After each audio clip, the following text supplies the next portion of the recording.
The Story of Dr. Dolittle by Hugh Lofting. Chapter 6. Polynesia and the King.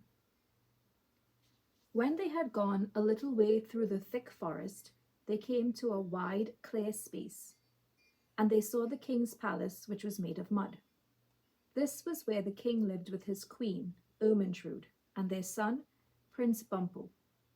The prince was away fishing for salmon in the river, but the king and queen were sitting under an umbrella before the palace door, and Queen Ermentrude was asleep.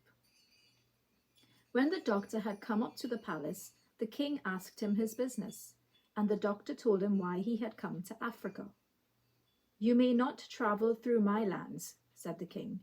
"Many years ago, a man came to these shores, and I was very kind to him. But after he had dug holes in the ground to get the gold, and killed all the elephants to get their ivory tusks, he went away secretly in his ship without so much as saying thank you. Never again shall a man travel through the lands of Jolly Jinky." Then the king turned to some of his men who were standing near and said, "Take away this medicine man with all his animals, and lock them up in my strongest prison." So 6 of the king's men led the doctor and all his pets away and shut them up in a stone dungeon. The dungeon had only one little window high up in the wall with bars in it, and the door was strong and thick.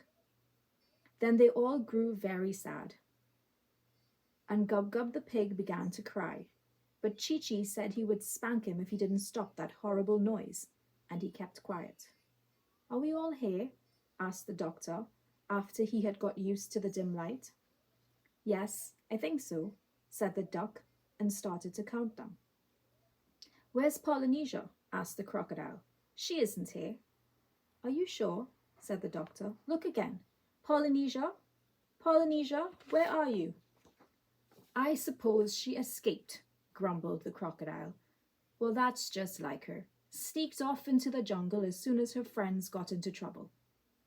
"I'm not that kind of a bird," said the parrot, climbing out of the pocket in the tail of the doctor's coat.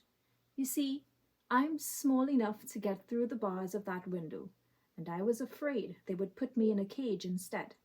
So while the king was busy talking, I hid in the doctor's pocket, and here I am." "That's what you call a ruse," she said, smoothing down her feathers with her beak. "Good gracious!" cried the doctor. "You're lucky I didn't sit on you." "Now listen," said Polynesia. "Tonight, as soon as it gets dark, I am going to creep through the bars of that window and fly over to the palace.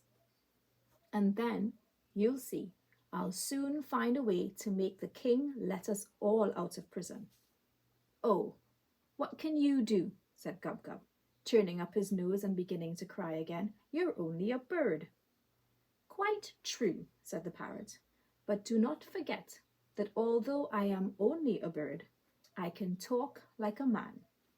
So that night, when the moon was shining through the palm trees and all the king's men were asleep, the parrot slipped out through the bars of the prison and flew across to the palace. The pantry window had been broken by a tennis ball the week before, and Polynesia popped in through the hole in the glass. She heard Prince Bumpo snoring in his bedroom at the back of the palace. Then she tiptoed up the stairs till she came to the king's bedroom. She opened the door gently and peeped in. The queen was away at a dance that night at her cousin's, but the king was in bed, fast asleep.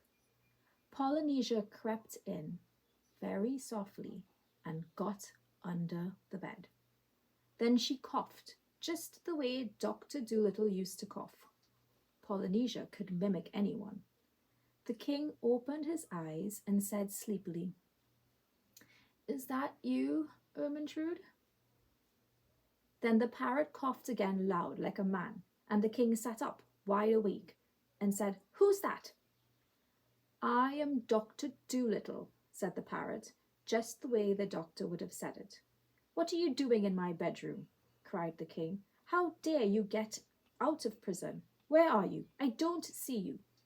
But the parrot just laughed a long, deep, jolly laugh like the doctor's. "Stop laughing and come here at once so I can see you," said the king. "Foolish king," answered Polynesia, "have you forgotten that you are talking to John Dolittle, M.D., the most wonderful man on earth? Of course you cannot see me. I have made myself invisible. There is nothing I cannot do.